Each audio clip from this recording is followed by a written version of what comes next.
Good evening and welcome to Monsters Among Us. I'm your guide, Derek Hayes.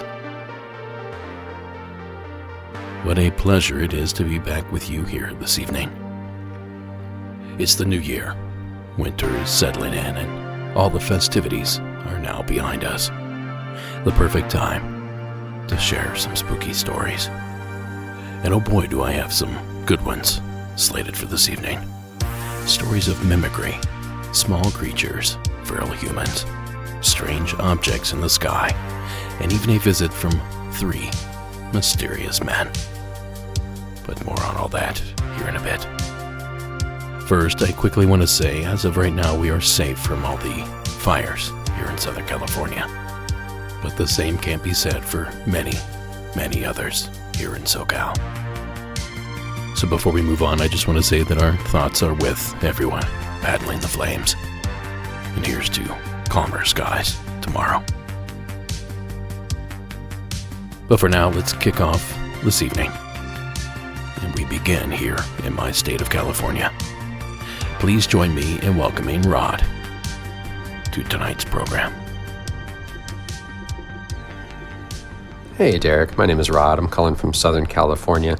Been listening to the show for years now, but I've never called in before. I guess the more I listen, the more I realize there's maybe stuff I can contribute. I guess the power of a show like what you have here is to collect a lot of data from different people and bring things to light that we might not have seen otherwise, stuff like the alien black cats and the mirrored men, things like that. So I was listening to season 13, episode 9, and a caller named Jill had a story from Minnesota in 1990. She had mentioned talking with a shadow man who had convinced her that she could somehow disappear by changing her molecules. And this jarred a memory loose for me, which I know is something the callers, that we say sometimes. But I'd completely forgotten about this for decades. In a similar time and place in 1994 in South Dakota, right next to Minnesota, I was playing on a middle school football team. And I remember I was at practice and one of my teammates was just chit-chatting with me. And he tells me out of the blue that he can do this same thing. He describes to me exactly what Jill described, which was sort of if you concentrated hard enough, you could change your cells or your molecules or something and make yourself invisible. And I mean, this is middle school, so you have to think a little bit critically and skeptically, but, I was there for it. So I asked him more about it, and he was telling me that he does this regularly, that he will sort of lay down in bed, hyper-focus, and make himself invisible or something that sounds a little bit like astral projection or something like that, I guess. And, one thing to keep in mind is this guy, I don't remember him ever telling a joke. I don't remember him ever smiling. He was just like the most salt of the earth, farm kid, just very, very earnest about everything, to the point where I believed him. He wanted me to try it. And I was actually nervous enough because he was so genuine and seemed so credible about everything else that I'd never tried it because I was terrified that it would work. So I'd completely forgotten about that. But when I was listening to this call from Jill, I thought, my God, I've heard this before. I've heard this kind of scenario before, not with the shadow man, obviously, but it really sparked something. So for whatever it's worth, maybe someday down the line, we will figure out this is a thing. And these 2 calls will be, just in a heap of many others that help us understand whatever this is. But I just wanted to share that while it was fresh. So obviously I appreciate everything you do, appreciate all the calls that are submitted, and everybody helping to collect that data as well. So keep it spooky and talk to you later. Thank you, Rod. Well, it's a new one for me. Of course, I've seen stuff like this on television, but it's almost always fictional. The Invisible Man. The Invisible Man returns. The Invisible Man's revenge. The Invisible Woman. I think you get the point. The trope is well represented in Hollywood. But, like I said, I'd never heard of anyone actually accomplishing this feat, personally. But Rod mentioned something that caught my ear. That perhaps it was something more akin to remote viewing or astral projection that the middle school friend was practicing, and he simply didn't have the words to describe what he was experiencing. Now, to this rationally thinking mind, that makes a lot of sense. It makes this whole story a lot easier to swallow.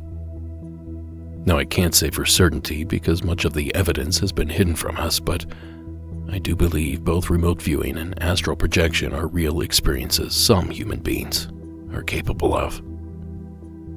After all, many governments around the world, including our own here in the US, had or have programs that utilize these unique talents.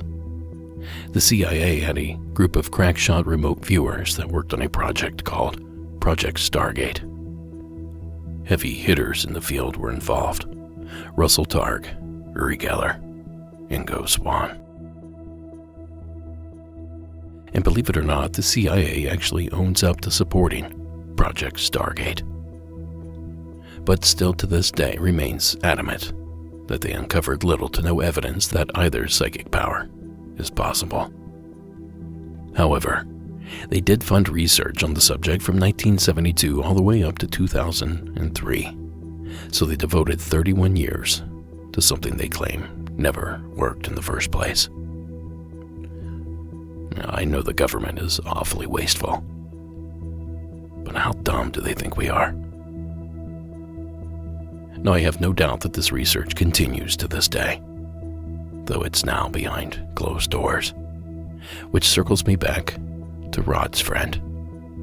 You never know. Maybe he ended up getting recruited by the CIA himself, because it certainly sounds like he's mastered the ability. Well, either way, we thank you again, Rod, for the awesome entry. The perfect way to kick off tonight's episode. And this next entry is the perfect way to keep the ball rolling. From the land of Lincoln, please welcome Leah to the program.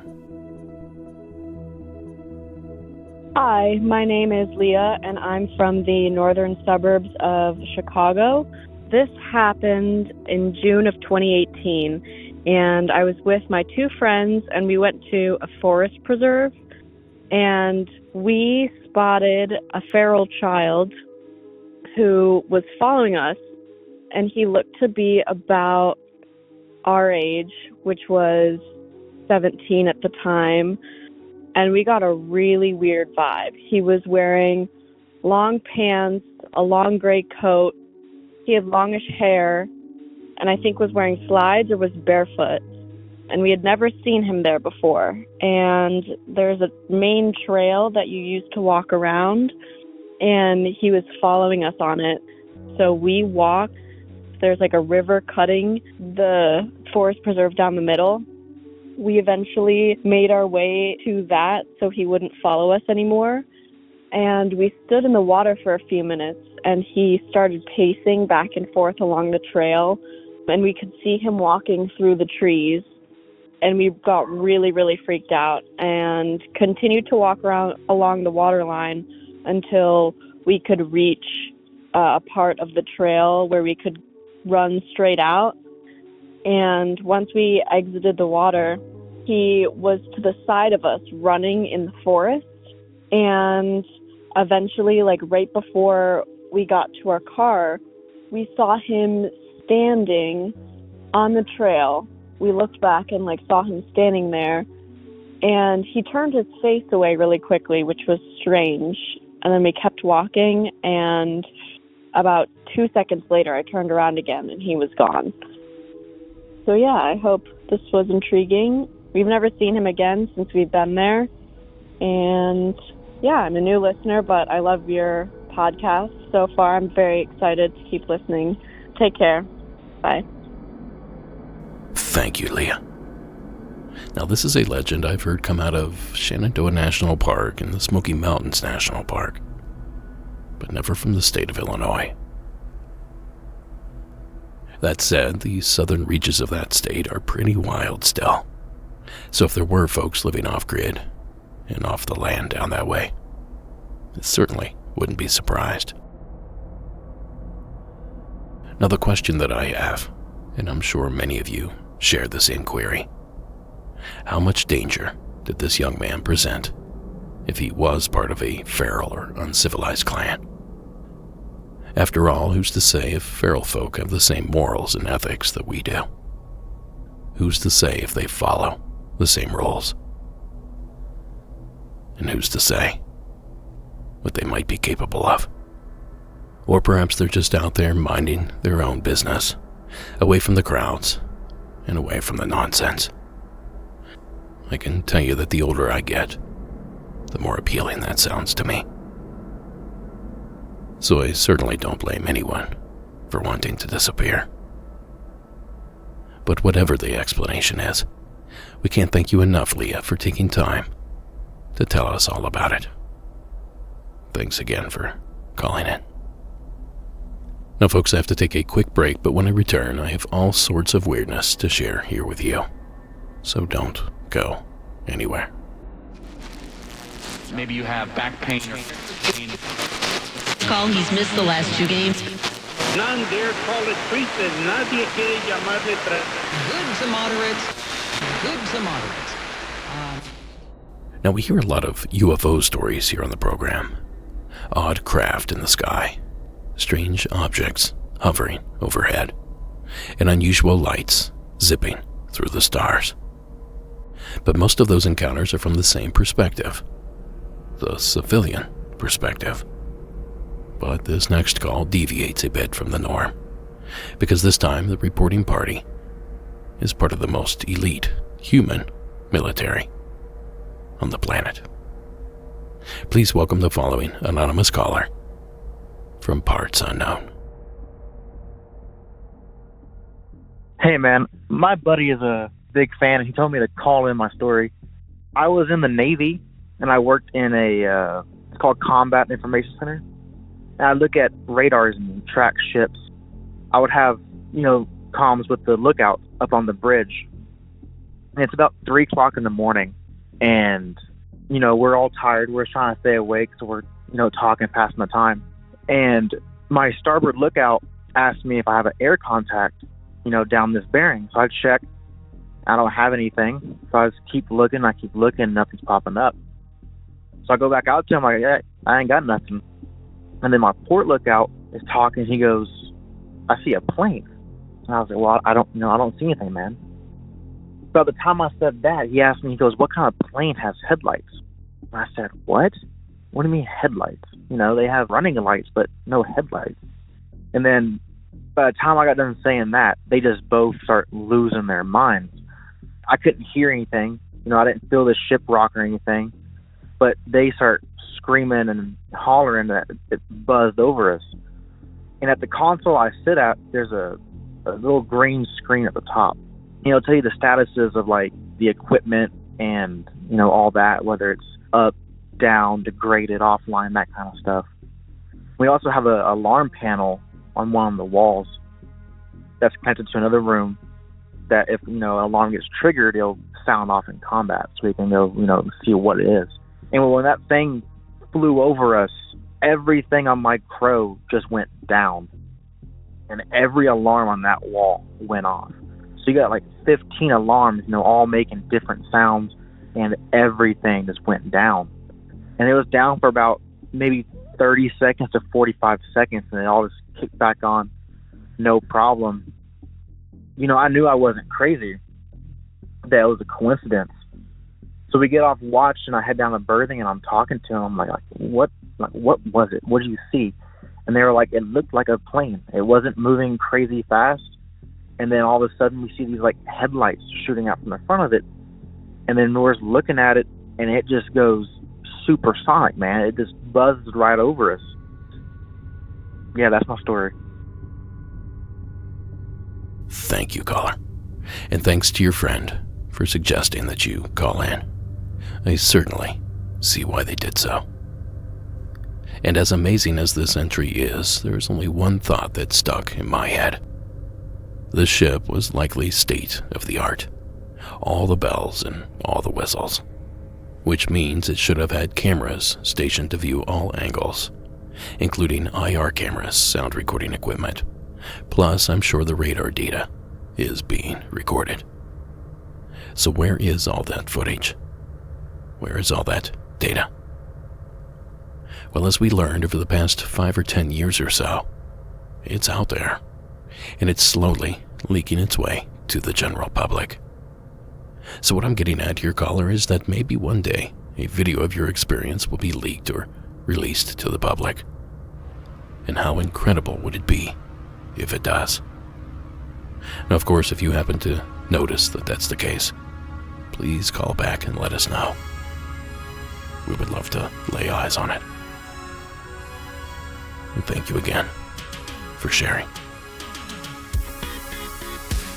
Now, folks, if you have a story you would like me to feature here on the program, submitting is simple. Just call our toll-free 24/7 365 hotline at 888-608-NIGHT. That's 888-608-NIGHT. Or you can record your story on your phone and email the voice file to me at monstersamonguspodcast@gmail.com. Now, folks, calling is easy.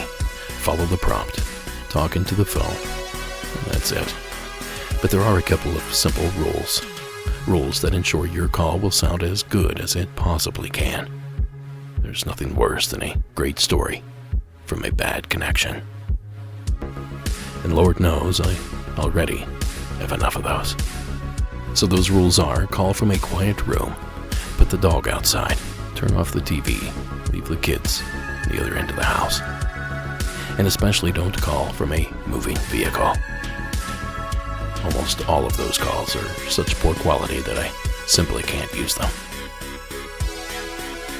Now be sure to finish your story. There is a 5-minute limit per call, but if you get cut off, just call back in and pick back up where you left off. I'll fix everything in post, as we like to say. And lastly, if you aim to share several different stories, don't do them all at once in one phone call. Separate them when you call in. That makes life so much easier for me. So again, that's 888-608-NIGHT. Now, we'd love to hear from you. After all, you could get featured like Shannon here, from the Golden State of California.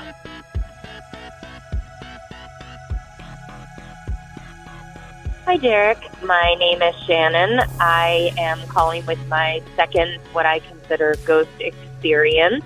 This one is regarding another entity that passed by while I was sitting and watching TV one night.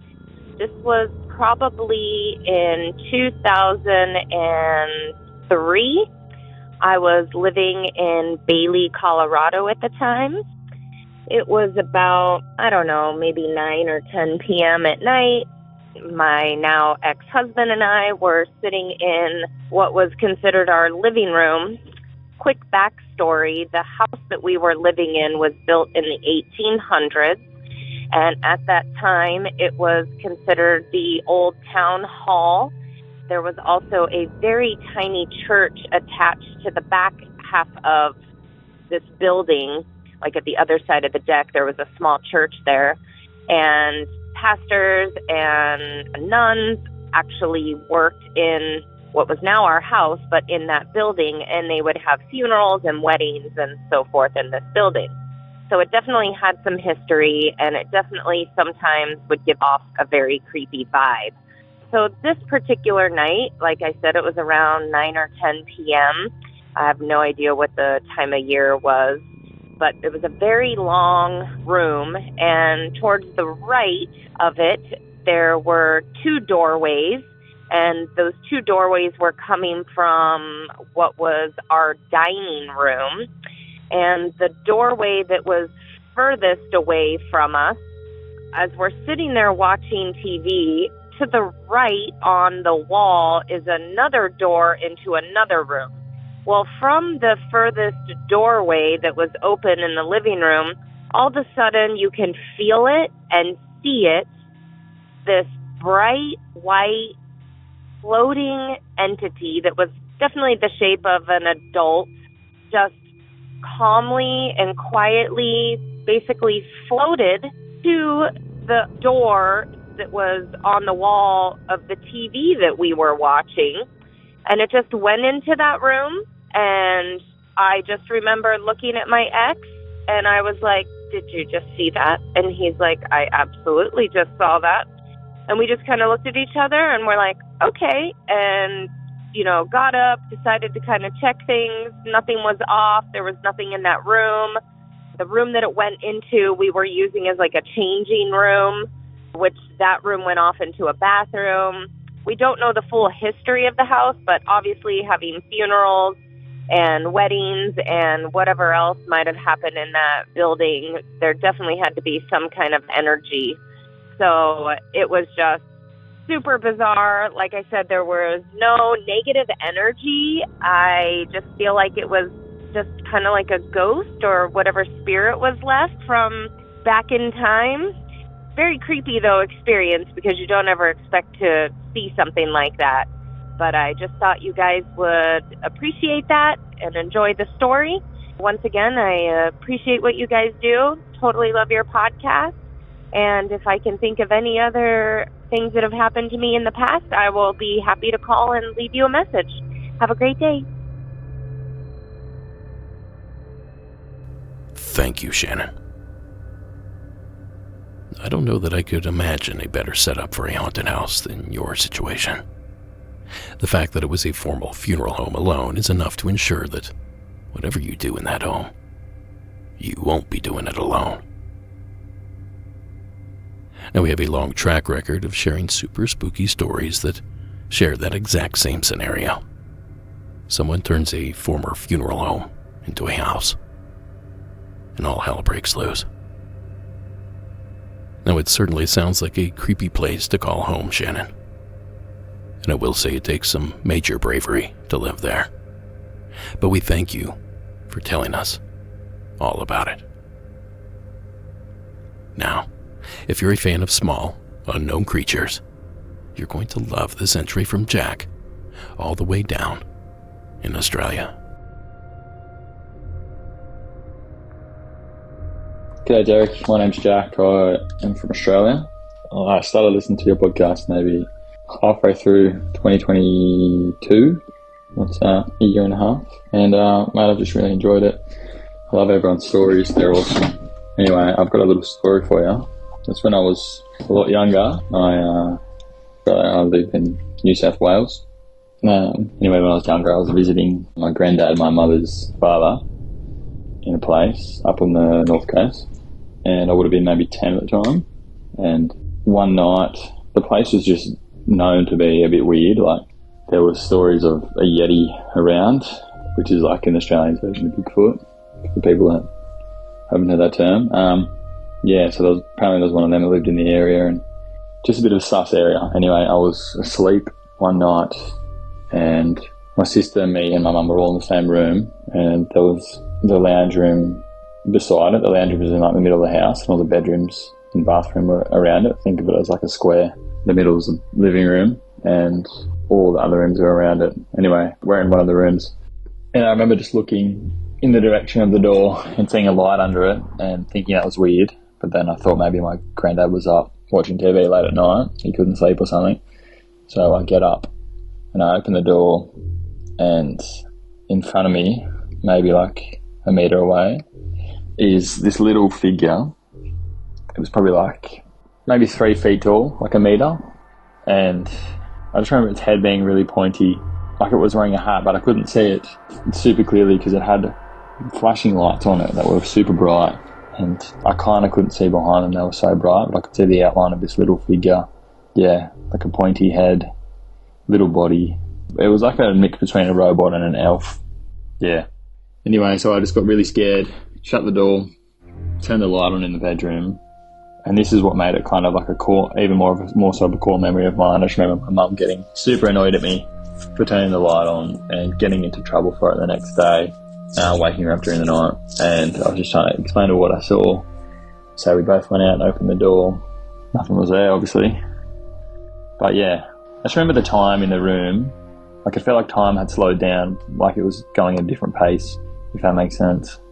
It's like whatever that thing was, it was like, I don't know, distorting reality or something. It was pretty hectic. Anyway, thanks for listening. I hope you can use this. And yeah, if anyone that's seen something similar to that, send your story in, because, you know, it's something that's stuck with me my whole life. I haven't really told many people about it. I told my wife, maybe one other friend. Anyway, yeah. I love what you do, mate. Keep up the good work. Yeah. Be good. See you guys. Thank you, Jack. Now, I hate to be that person, but Jack mentioned that there was a Yeti that lived somewhere local to him. Now, I believe he meant to say Yowie, which is Australia's version of the Bigfoot creature. You see, the Yeti stems from Asia, the Himalayas of Nepal, to be specific. But aside from that little correction, what a story, huh? I love stuff like this. Familiar enough that it just might be real, but wild enough to be considered supernatural or paranormal. A mysterious 3-foot robot/elf. Well, you know, this kind of story is perfect to run by Delaney, our in-house researcher, just to see what she can dig up on the subject of forest people down under. And lo and behold, she came across a post on Reddit that sounds eerily similar to me. I have never ever divulged this information to anyone, I guess because I don't fully believe it myself. It is too outrageous. I live in Australia. Roughly a year ago, I was sitting at a bench in a park, surrounded by woodland. I was watching my daughter play on the equipment, until some movement to my right caught my attention. Something darted behind a tree trunk. Now, I kept watching, thinking maybe it was a wallaby or something else. But boy, was I wrong. I looked back at my daughter, and then absent-mindedly looked around again at the tree trunk. And there was a gnome. Now, that's the only way I can describe it. It was a type of tiny person, maybe a foot tall. What is the most unbelievable is that it really was like a garden gnome. Red hat, rosy cheeks, and I remember it had darkly colored lips. It was looking at me with what I can only describe as a malevolent look. It looked evil. Now, I saw it for about 5 to 10 seconds before something caused me to quickly look back at my daughter. And when I looked back, the gnome was gone, and I immediately took my daughter home. Now, I will admit this is not something I hear of often, at least not from Australia. But those are 2 pieces of anecdotal evidence that suggests that something small is roaming the land of Oz.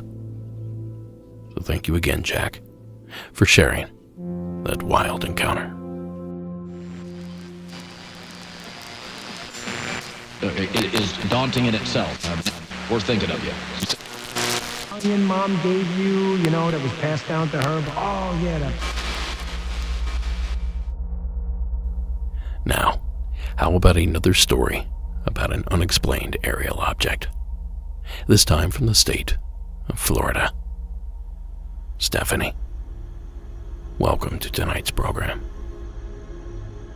Hi, Derek. My name is Stephanie, and while I live in the Tampa area now, I grew up in southeastern Michigan, near Jackson, Michigan, and this is a story in reference to your dad's sighting that I just heard on episode 10.5, I think, of the object in the sky that he keeps seeing. So when I was in high school and after high school, so this would be in the 80s, and into the early 90s, if you looked out my parents' kitchen window over their field, which was corn or hay or oats or whatever that year, and two, there would be a stand of black walnut trees on your left. And so that was our reference point, because I kept seeing a bright light, like a very bright star, almost like Venus or Mars or one of the planets. Venus, I guess, would be the brightest. And the problem was that occasionally it would move. And that was irrespective of the time of night or the season. It would usually be in that same area, but sometimes it would move a little bit in one direction or another. It would go up, it would go down, it would go over to the right a little bit. Rarely it would go over to the left. And then eventually, after many years, we just didn't see it anymore. So we all kind of thought, because my mother eventually said, "Hey, did you ever see that thing in the backyard?" And my sister was like, "Yeah, I remember that light in the sky." And, for a long time we thought it was some kind of satellite that we were seeing, but it never moved a lot, except for on occasion, if you looked out there in the middle of the night, it would be maybe perspective-wise like 6 inches away from that black walnut tree, which you would normally attribute to the turning of the earth, except that it would be back in the other spot the next night. So that didn't make any sense, and this would mean it would be traveling north and south in a horizontal line. So anyway, just something kind of weird, and eventually it did go away, and we have never seen it since the early 90s, and it wasn't there every night. Even if the sky was clear, it just would show up and go away, according to our memories anyway. So something a little strange, and maybe that's what your dad's seeing too. Have a good one. Love the show. Thank you, Stephanie. Coincidentally, I actually asked my dad just the other day if he's still seeing the strange lights over his place back in Ohio. And to my surprise, he told me they haven't appeared in months. Whatever they were there one night, and the next they seemed to be gone. And I should also point out that a lot of what he was describing to me sounded eerily similar to what folks in New Jersey have been seeing for going on 2 months now. And I guess what folks in Colorado saw 5 or 6 years ago. And maybe the same thing that was over Stephanie's farm. Now, while we're on the subject of UFOs and UAPs, let me fire off one more unidentified entry. This time, please welcome Ray to the program. Hey, Derek, how you doing? This is Ray. My brother and I lived up there in Santa Cruz during the 80s and 90s. We were there for that Loma Prieta quake. And after that quake hit, power was out everywhere, man. And that night, everybody was outside their house. People were afraid to go back into their house because of the aftershocks. So I'm out there talking to my neighbor, Tony Rodriguez. And, one of the girls said, "Hey, Ray, look at that." And there's this thing going through the sky looked like a pancake with a light at each end, about 30 feet long, maybe 8 feet high in the middle. And I shined a flashlight on it. Now, I'm sorry I did that, because I don't know if that's what led up to what happened next. I'd wake up with scratches, on my body, and I'd wake up with bruises on my arm, like a handprint on my upper arm. And one morning, I'm getting ready to go to work, Silicon Valley, and my brother comes down. He says, "Were you in my room last night?" I said, "Hell no." He said, "Well, someone was in my room." I said, "Well, you're probably dreaming." He said, "No." He said, "I heard a noise that woke me up. And I woke up, I see some dude standing there looking at me." I said, "Well, you got a shotgun under the bed." He said, "I didn't even think about that." He says, "As soon as I see that dude looking at me, I got real sleepy and went right back to sleep." I'm like, all right. So a little time goes by, and a couple times I hear like a low-pitched humming noise, like over the house. Like a guitar amplifier, bass amplifier, not properly grounded, like that real low-pitched humming. Only Mrs. Dead couldn't do it justice. A real low pitch. It was so loud. I could feel it in my chest. You know. Anyway, some time goes by. And, my brother comes down. I'm in the kitchen pouring a cup of coffee. And the dude comes down and he says, "Look at this." He held out his arm. He had a black and blue oval bruise, like on his arm. You know where they draw blood? Big, like about 4 inches wide and, 6 inches long, Big oval bruise on his arm. I said, "What the hell is that?" He said, "I don't know, man. I woke up, he said, I didn't have this when I went to bed. And woke up and my arm hurt like hell. And I woke up, I had this big bruise on my arm. After that, we'd see weird lights in the sky there over Santa Cruz all the time. I know there's other stuff happened. I can't remember it right now, man. But if I can remember what else happened, I'll call you up. All right, bro. Ciao. Thank you, Ray. An injury possibly caused by a UFO. That's not the first time we've heard that tune. I instantly think of the Falcon Lake incident up in Canada, where in 1967 an amateur prospector named Stephen Michalak encountered a UFO that landed on the ground. And when he approached the saucer-like craft, it released a gas that burned a strange dotted pattern into the skin of his abdomen.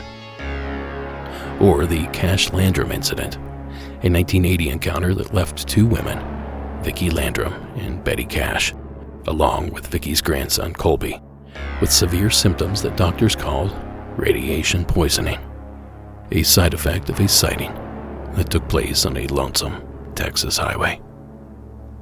Then there was the Val Johnson UFO collision that occurred on August 27, 1979, in Marshall County, Minnesota. Johnson was on patrol in his police cruiser when an unidentified object collided with him on a lonesome country road. Now, Johnson lost consciousness for 15 minutes or so, and some of the electronics in his vehicle went haywire, including a stopped clock and watch. And also in 1979, November this time, the story of Robert Taylor, the Scottish game warden that nearly met his maker after an unusual encounter. Here's his story, courtesy of Chasing Conspiracies, The Alien Files, over on YouTube. In November 1979, when 61-year-old Robert Taylor was walking through woodlands near Livingston in central Scotland, the last thing he expected to see was a UFO. Whatever he encountered, he claimed he was attacked by it and left unconscious.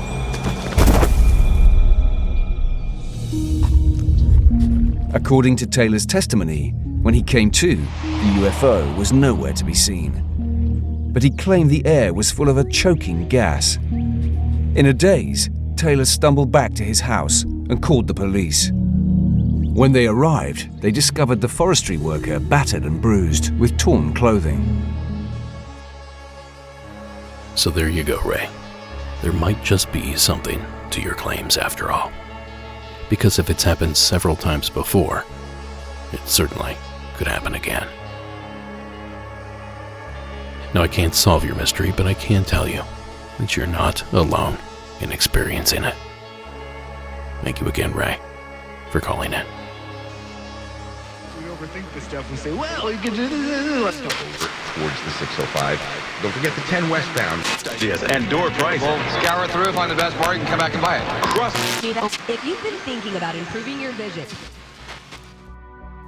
Now, folks, I'm down to my last few stories. But fret not, because I have an additional 31 minutes of calls to share with you over in the beyond. Our after show that subscribers on Apple Podcast and Patreon get to enjoy.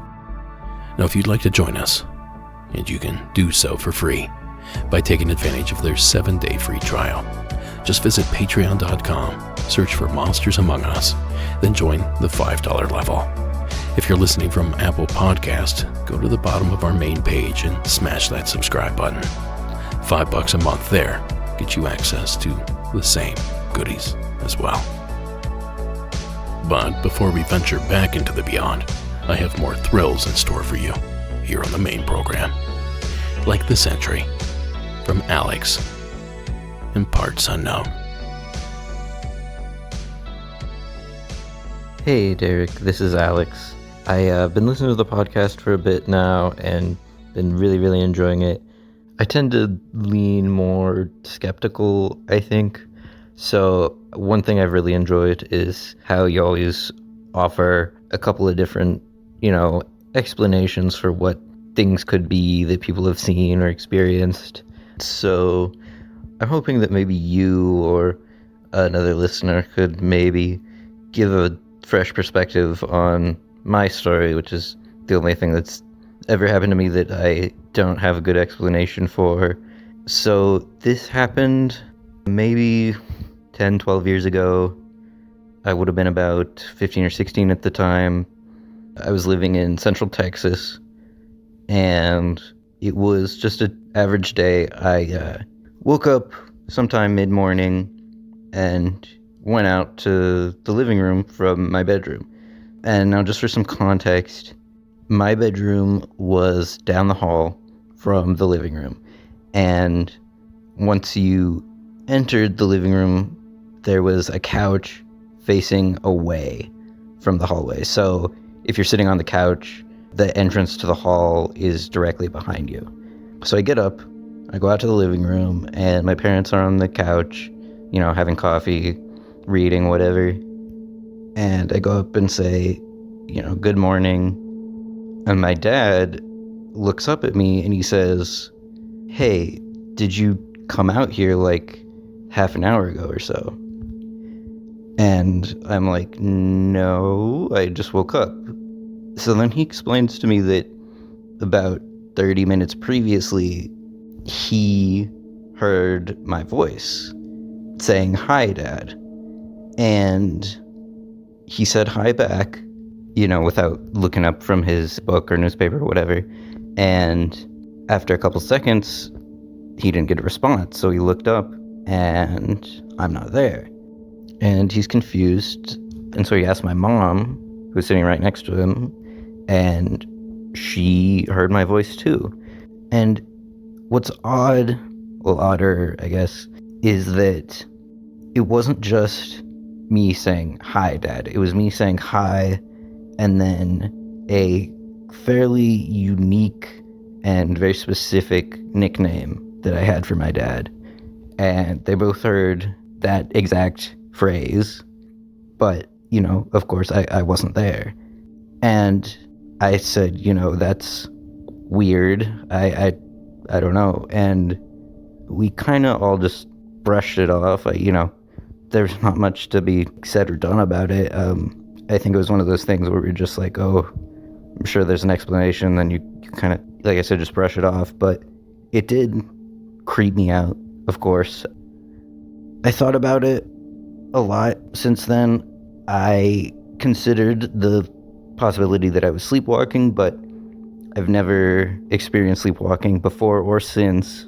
And even if it had been sleepwalking, I would have had to have exited my room, walked down the hall, right up to the couch, said hello, and then in the, just few seconds between my dad replying and then looking up, had to have walked back down the hall silently, opened the door to my room, shut it behind me, and gone back to bed.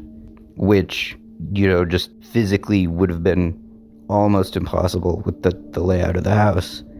So that, I don't know. I've also, considered the possibility that it was like my dad misheard something, or even like some auditory hallucination or something. But the fact that both he and my mom heard the exact same thing sort of rules that out for me. And then that's also not the end of the story. So later that night, we were all sitting around the table having dinner. It was me, my mom and dad, and my brother. And my brother and parents were having some sort of discussion. I think they were arguing about something. So, I wasn't really involved. They were focused on each other. And I'm just kind of sitting there eating dinner. And at this point, I wore my hair fairly long. It was like a little down past my shoulders. And I feel like a sensation in my hair, like, I don't know, it felt like it was moving, like a large bug or something was in my hair. So I reflexively reached up to swat at it, and I felt a good few strands of hair, like a good handful almost, fall down from above my head onto my shoulder. And of course I like whip around and look behind me, and obviously there's nothing there. And you know, there couldn't have been, by place the table was like kind of up against the wall. There was be no space for anyone to be behind me. And, you know, no one else at the table was paying attention to me, so they didn't see anything or notice anything. And I didn't say anything at the time because, like, you know, what do you say? So, yeah, that was all in the span of one day. You know, as far as I know, no one else in my family experienced anything weird in that house ever. And that was the only unusual thing that I ever experienced in that house. You know, it wasn't that old. No one ever died in it. The entire neighborhood that we lived in was a relatively recent development. So, yeah, I really have no good explanation for whatever it was. I don't know if you want to call it a ghost or poltergeist or something like that.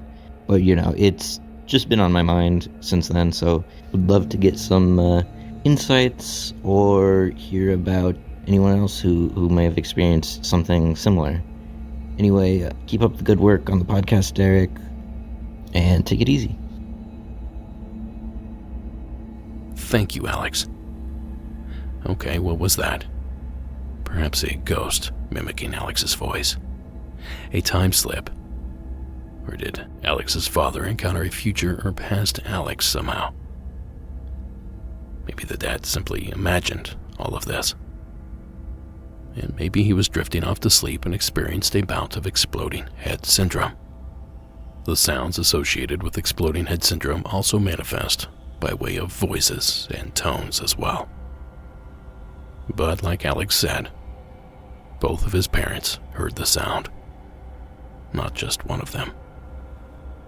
Which in my opinion rules out just about every one of those possibilities. But whoever it was, or whatever it was, we can't thank you enough, Alex, for sharing the encounter here with us. Well, folks, it's that time of the night. Time for tonight's closer. A mysterious little entry from Megan in Parts Unknown. Hi, Derek. This is Megan. I am calling about a story that happened in Laurel, Maryland back in 1987. This is actually my mom's story, but essentially she had just given birth to my sister, Caitlin, who was obviously a newborn baby. And my dad had been commuting to work, so to get some distance and to allow him to get some sleep, she started sleeping in the downstairs living room so that she could wake up, feed the baby, and then go back to bed. So she was sleeping on the downstairs living room sofa in our relatively brand new house. The house was built in like 1980. And she was completely out of sleep. And I'm one of 6 kids, so there were other children in the house at the time. My sister was second to youngest, so there were still like 3 children in the house, or 4 children in the house. So she was sleeping, and she started hearing what sounded like whispering behind her. So she assumed it was one of us, the younger kids, who had come down to like look at the baby or to check on the baby. And she was so scared that we were going to wake up this baby that she rolled over and was like, no, like, go to bed. Like, do not wake up that baby. And when she turned around, she saw 3 silhouettes. She says they looked like smoke, and they were talking to each other. And she couldn't understand what they were saying. She said that it sounded more like a than anything else. It didn't sound like words. So she thought, wow, I'm having a hallucination. So she laid back down and kind of turned her face into the sofa and was like, I'm going to go back to bed. And so she goes back to sleep, and she feels someone sit down on the end of the sofa, and she turns around, and one of the figures is now sitting at her feet, and they're still having a very animated conversation. She couldn't really see them, but she could hear them talking to each other. So she jumped up, and she picked up the baby, and she just said, like, I'm going to let you guys have your conversation, and I'm going back upstairs. And she never slept downstairs again. That was the only time in that house that anyone ever saw anything, but there's significantly more stories. I've looked up the history of that area. It's the Skaggsville area, and it's really just farmland. So I'm not really sure who those people were. They might have been visiting relatives, but there were definitely 3 spirits in our living room. Anyway, enjoy the podcast. I am definitely a Patreon, so I'll keep listening. Thanks. Stay spooky. Thank you, Megan, for sharing your mother's encounter. And thank you for joining us over on Patreon. That sort of support is integral to our survival. Well, I gotta be honest here. With 3 dark silhouettes, my first thought went straight to the mirrored men. But there are several obvious omissions to this story. No mirrored movement, no strange outfits, no missing time, and no odd or inclement weather. So given all that, I quickly ruled the mirrored man out. But you know, this story reminded me of something else that's been rattling around in my brain for a decade or so. A very famous story from an unusual man out in Pennsylvania. His name was Albert K. Bender, and he formed the very first civilian UFO research group all the way back in 1952. And he published a UFO magazine called Space Review. Now, despite both ventures being popular with the UFO crowd, Bender suddenly shut down his programs only a year after starting them. He claims he was threatened to do so. Now, the following was written by Bender himself in his publication, Space Review. The room seemed to grow dark, yet I could still see. I noted 3 shadowy figures in the room. They floated about a foot off the floor. My temples throbbed and my body grew light. I had the feeling of being washed clean. The 3 figures became clearer. All of them were dressed in black clothes. They looked like clergymen, but wore hats similar to Homburg style. The faces were not clearly discernible, for the hats partly hid and shaded them. Feelings of fear left me, as if some peculiar remedy had made my entire body immune to fright. The eyes of these 3 figures suddenly lit up like flashbulbs, and all these were focused upon me. They seemed to burn into my very soul, as the pains above my eyes became almost unbearable.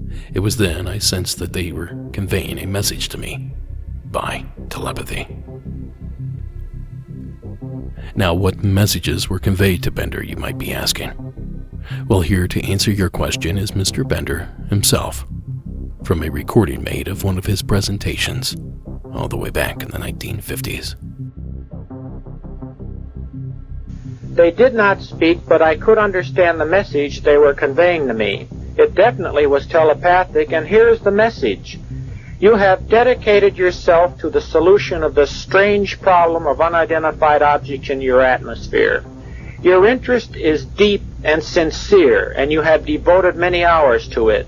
We also know that such interest and determination might lead to something that could bring you harm. We feel that you are a very good contact for us on your planet Earth.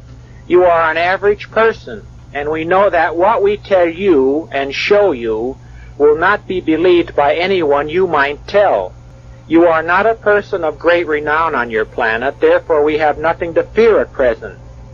We have a purpose for being here, and we will be here for some time yet. We must not be disturbed in our ultimate goal. As you see us here, we are not in our natural form. We have found it necessary to take on the look of your people while we are here.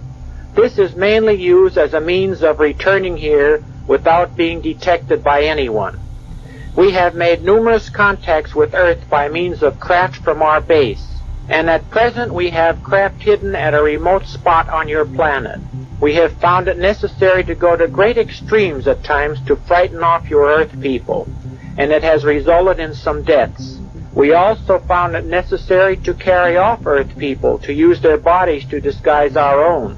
We wish to keep in touch with you and tell you many things, because one day you will write about this, and we are certain that nobody will believe you, but you will be much wiser than anyone else on your planet. You will know what is out there in space, and you will know what the future holds for your mankind. You will see all three of us again. We will leave with you a small piece of metal similar to your coins. It is to be kept in a secret place of your own. We wish to have you come with us at a time to be announced to you soon. Thus was the gist of the message that was conveyed, and true to their promise, they did return to me. So I guess you could say that they said a lot. Their message gets a little convoluted there. But you know, it's worth noting that in other interviews, Bender mentions that these beings would also appear at other times, sometimes in shadow form, and that they would sit at the end of his bed, just like the claims Megan's mother made. And if I'm honest, I'm seeing a lot of similarities. I just wonder if she too received messages like Bender did, or if that's where this coincidence ends. Now perhaps there's no connection with Bender here at all, but the details were simply too similar not to bring up. Either way, we thank you again, Megan, for taking the time to share your mother's story. And that's going to do it for tonight, folks. Stick around until after the final break for more Monsters Among Us and the Beyond. But until then, Monsters Among Us is written and produced by me, Derek Hayes. Copyright Red Crow Media. Additional support is provided by Sarah Carter Hayes and Delaney Bowers. All media used in this production is done so under the protection of fair use. Follow us on social media. Follow us on YouTube. Leave us a rate and review. And don't forget you can catch the show every Saturday evening at 11 p.m. Eastern on the UNX Digital Network. Just visit unxnetwork.com to learn more. And finally, tonight's score was provided by Iron Cthulhu Apocalypse, Code.ag Music, and Carl Casey and White Bat Audio. Alright folks, don't forget to watch our film Shadows in the Desert. Visit BragoTriangle.com to learn more. Search out and push play on Monsters Among Us Jr. New episodes drop on Wednesdays. And trust me when I say kids of all ages will enjoy it. Alright folks, that's it for this half. I'll catch you on the other side.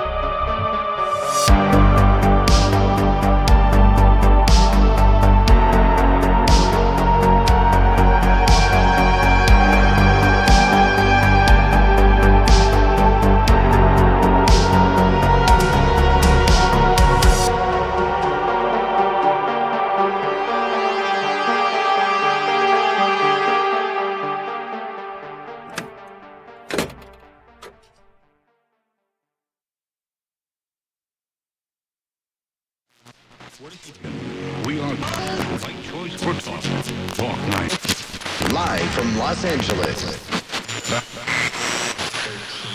Doctor to perform eye surgery on you. Register for free today. Well, here is tonight's secret caller, Chelsea from Ohio. Welcome to the show. Hi, Derek. My name is Chelsea. I'm calling from Cincinnati. I'm calling in regards to Season 16, Episode 19. I believe it was a secret entry. The caller's name was Tony Woodruff, and he had called and told a story about how he went camping with his family, and it was raining really hard, so they went inside, and he was sitting at the table, and he saw a giant eyeball in the window. He said it opened, it looked around, it blinked a few times, it closed, and then it vanished. And the reason I'm calling is because back in the day, there was an episode of Sightings about that very same thing. I don't remember too much about the episode. I just remember there was a family being terrorized by this giant eyeball. They would open their window, and it would be in the window. they would open the front door and it would be, at the front door. I tried to find the episode myself, but I couldn't. But I thought if you guys could find it and maybe play a snippet of the episode, maybe it would shed some light on what this guy saw. All right, keep up the great work. Love the show. Thanks. Bye. Thank you, Chelsea. Well, I like to get weird here with the secret entry. And a giant eyeball looking into your window certainly fits that bill. Now, I'm a huge fan of the old TV series Sightings, and I've seen every episode at least once. Most of them recently, actually, as they're all now listed on YouTube. But I don't remember ever hearing this story, which is why I'm sharing this now. I need answers. So perhaps someone out there listening knows exactly what Chelsea is referring to, and possibly can send me a link. If so, rattle my chain, and I'll revisit all this later on. Until then, thanks again, Chelsea, for calling in. All right, folks, it's that time of the night. Time for us to take this thing beyond. The after show where we stick around and share a handful of extra stories. It's sort of like when your shift ends at work, but you hang out with your work pals on the parking lot, just for a little bit, before you head home for the night. So to join us, just visit monstersamonguspodcast.com and click the Patreon tab there at the top of the screen. It's in the beyond that you get to hear stories like Helen's out of the state of Arkansas. Hi, Derek. This is Helen from Arkansas. I recently had an experience in August at my brother's new home he purchased on a lake. We went over to the lake, and what's interesting is he bought the house from an older gentleman who had lived there for many years. His wife had died there in the house, and when he went over after closing and they walked into the house, literally the gentleman had left the house, like walked out. Everything that they owned was there. And so, of course, they were very surprised, and it took them several days to clean out the house. So him and his girlfriend were there, and she was in